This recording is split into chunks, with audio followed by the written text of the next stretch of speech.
할렐루야. 오늘도 하나님께 예배함으로 하루를 출발하는 여러분들을 축복합니다. 기도하겠습니다.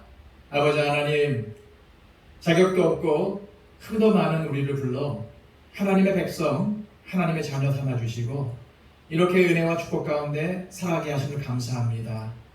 오늘도 비록 하루하루가 힘들고 어렵지만 하나님께서 나에게 주신 은혜를 생각하며 살아가게 하여 주옵소서. 그리하여 늘 감사하며 늘 기도하며 믿음으로 이 난관과 이 위기를 극복해내게 하여 주시옵소서. 하나님, 오늘도 우리가 이 하루를 살아가는 데 필요한 모든 것들을 허락하여 주실 줄 믿고 감사드립니다. 무엇보다도 하나님의 능력을 더하여 주옵소서. 하나님의 지혜를 더하여 주옵소서. 성령 충만함으로 살아가게 하여 주옵소서.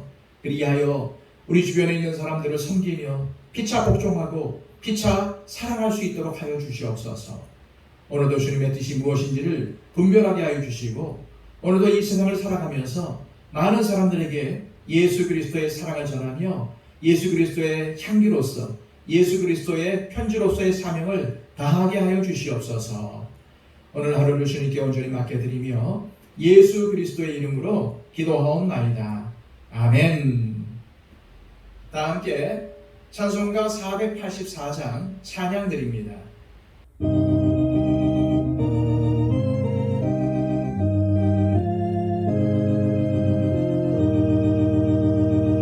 내 맘에 주여 소망 되소서. 주 없이 모든 일 헛되어라. 밤에나 낮에나 주님 생각, 잘 때나 깰 때 함께 하소서. 지혜의 주여 말씀으로서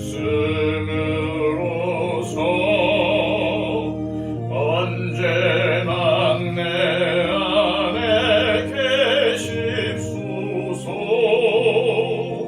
주는 내 아버지 나를 아들,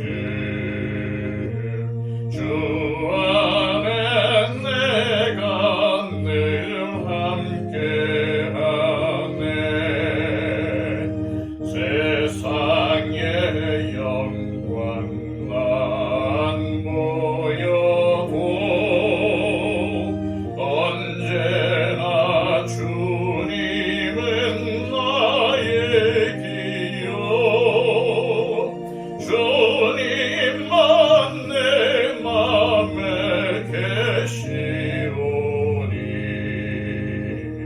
영원한 주님 참 귀하셔라. 영원한 주님 내 승리의 주, 하늘의 기쁨을 주옵소서. 어떠한 고난이 닥쳐와도 만유의 주여 소망 되소서.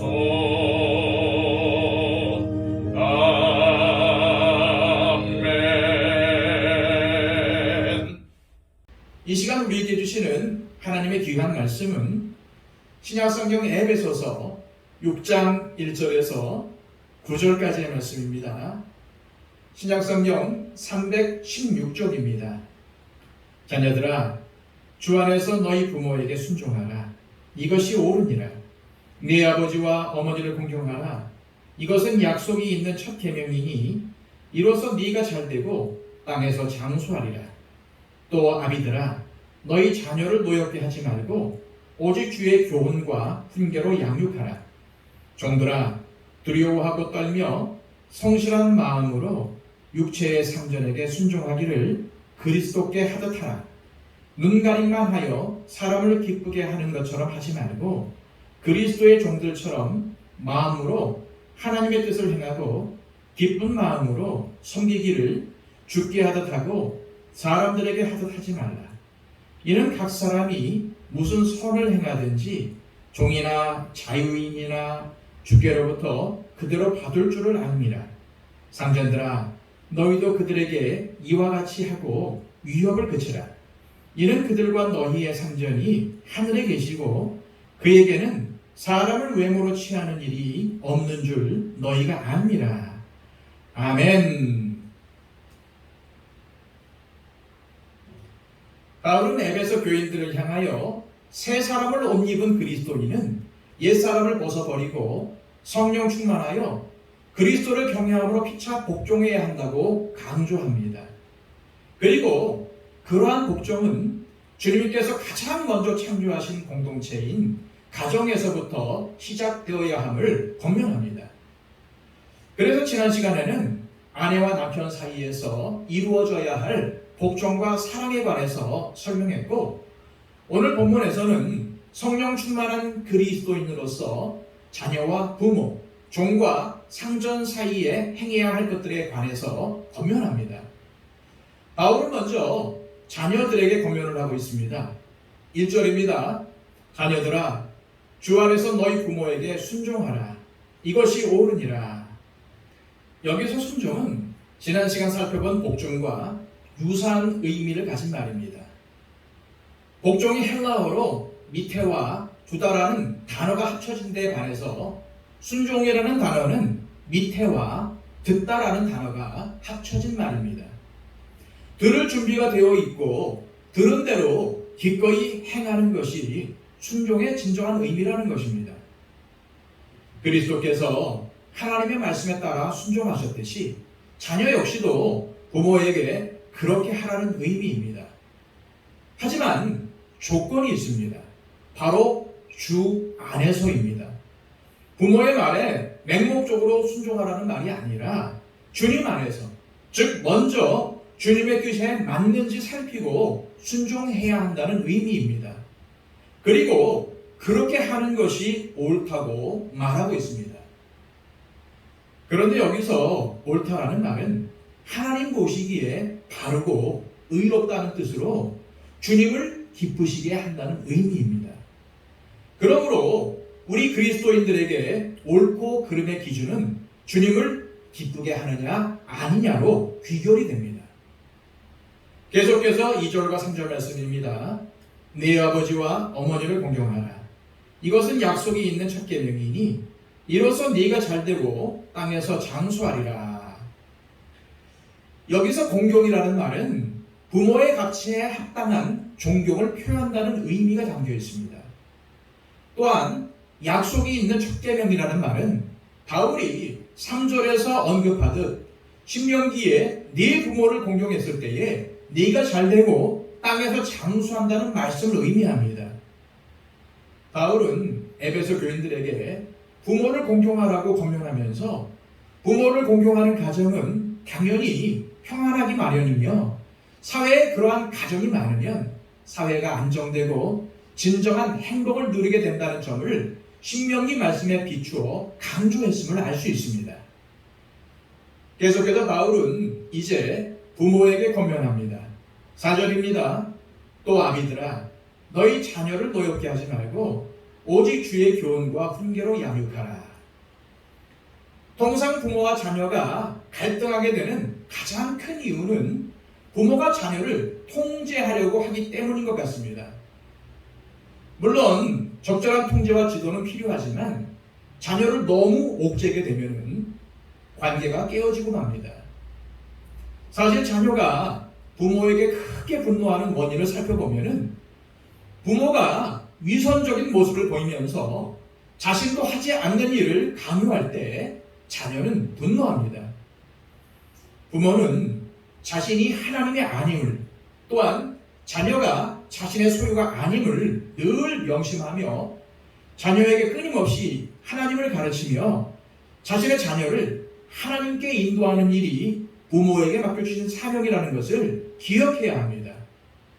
그것이 바로 주의 훈계와 교훈으로 자녀를 길러내는 일입니다. 에베소 교회 안에 모든 자녀와 부모에게 검열한 바울은 이어서 종과 상전들에게 주님의 마음으로 가르칩니다. 5절입니다. 종들아 두려워하고 떨며 성실한 마음으로 육체의 상전에게 순종하기를 그리스도께 하듯 하라. 당시 부유한 사람들은 수백 명의 노예를 거느릴 수도 있었고 가정마다 가사를 돕는 노예 한두 명을 두고 있는 경우는 흔했습니다. 따라서 가정이라는 공동체에는 종이 포함되어 있었습니다. 그런데 바울은 이상하게도 그리스도인이 된 종들에게 두려워하고 떨라고 합니다. 하지만 이 말은 상전을 육체적으로 두려워하라는 뜻이 아니라 그리스도를 대하듯이 상전에 대해서 깊은 존중과 두려움을 품으라는 말입니다. 다시 말해서 육체의 상전에게도 그리스도께 하듯 성실과 정성을 다해야 한다는 뜻입니다. 6절과 7절입니다. 눈가림만 하여 사람을 기쁘게 하는 자처럼 하지 말고 그리스도의 종들처럼 마음으로 하나님의 뜻을 행하고 기쁜 마음으로 섬기기를 주께 하듯 하고 사람들에게 하듯 하지 말라. 여기서 눈가림이란 주인에게 잘 보이기 위해 섬기는 척 한다는 뜻입니다. 또 사람을 기쁘게 하는 자라는 말 역시도 주인이 보고 있을 때만 주인에게 감명을 주기 위해서 애쓰는 자라는 부정적인 의미를 지닙니다. 사람을 기쁘게 하는 것이 잘못은 아니지만 목적이 전도되면 안 된다는 뜻입니다. 그래서 사람을 기쁘게 하는 사람의 종이 아닌 그리스도를 기쁘게 하는 그리스도의 종으로서 상전을 섬기라는 말씀입니다. 그리스도 예수 안에서 새 사람을 옷 입은 사람은 삶의 방식이 완전히 달라져야 합니다. 왜냐하면 그리스도가 모든 관계의 기준점이 되기 때문입니다. 그래서 가정과 사회 속에서 이루는 관계 역시 그리스도가 기준이 되십니다. 따라서 부부관계는 서로를 사랑하기 때문이 아니라 부부가 각기 그리스도를 사랑하기 때문에 이루어져야 합니다. 부모와 자녀의 관계 역시도 혈연 관계 때문이 아니라 그리스도가 생명을 주시는 관계로 허락하셨기 때문에 이루어진 것입니다. 종과 상전의 관계 역시 사회 경제적인 조건 때문이 아니라 그리스도께서 서로 돕는 관계로 맺어주셨기 때문에 가능한 것입니다. 이러한 생각의 변화가 없으면 우리의 사랑은 그저 자신을 잘 대해주는 사람을 사랑하고 자신에게 못되게 구는 사람을 미워하는 그러한 차원을 넘어설 수가 없게 됩니다. 그러므로 가정과 사회 속에서 살아가는 우리의 삶의 모든 기준은 당연히 예수 그리스도가 되어야 합니다. 그리고 우리는 모든 행동을 그리스도께서 하셨듯이 그리고 그리스도께 하듯이라는 의식을 가지고 해야 합니다. 이러한 생각을 가지고 행동하는 사람들이 바로 하나님 안에서 새 사람이 된 그리스도인들입니다. 그리스도인은 어떠한 상황 속에서든지 그리스도께서 앞에 있다는 것을 의식하며 살아가야 합니다.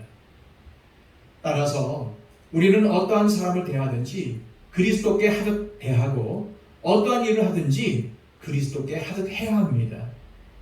그 이유는 분명합니다. 8절 말씀입니다. 이는 각 사람이 무슨 선을 행하든지 종이나 자유인이나 주께로부터 그대로 받을 줄을 아니라. 주께로부터 그대로 받을 줄을 알라는 말은 우리가 그리스도의 심판대 앞에 섰을 때에 선이든 악이든 우리가 행한 그대로 받게 된다는 의미입니다. 바울은 이제 마지막으로 상전들에게 권면을 합니다. 9절입니다. 상전들아 너희도 그들에게 이와 같이 하고 위협을 그치라. 이는 그들과 너희의 상전이 하늘에 계시고 그에게는 사람을 외모로 취하는 일이 없는 줄 너희가 알미라. 상전인 너희도 그들에게 이와 같이 하라라는 말씀은 종이 상전을 그리스도 대하듯이 섬긴 것처럼 상전들 역시도 종들을 그리스도 대하듯 섬기라는 말입니다. 그리고 바울은 상전들에게 위협을 그치라고 권면을 하고 있습니다. 상전은 종들이 먹고 살 수 있도록 할 뿐만 아니라 그들의 목숨을 빼앗을 수도 있었기 때문에 이 말을 한 것입니다. 하지만 그러한 강력한 힘이 있다 해도 본질적으로는 상전들 역시도 하나님 안에서는 자신의 종들과 같은 종이기 때문입니다. 사람은 외모를 보고 판단을 합니다. 그래서 하나님께는 상전과 종이 아무런 차이가 없지만은 사람들은 그 둘을 전혀 다른 존재로 취급했을 것입니다.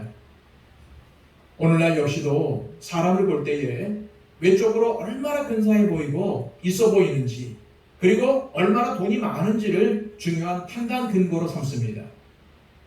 하지만 하나님을 신뢰함으로 누가 알아주지 않아도 성실하게 선을 행하는 사람이 결국에는 이 세상의 주인공이 될 것입니다. 이 시간 기도하실 때 하나님, 우리가 가정과 사회 속에서 그리스도께 하듯이, 그리고 그리스도께서 하셨듯이 행할 수 있도록 도와주옵소서.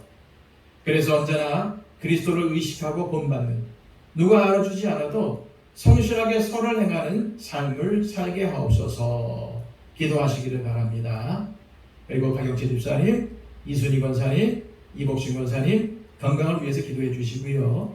우리의 중보가 필요한 모든 분들을 위해서 간절하게 기도해 주시기 바랍니다. 기도하겠습니다.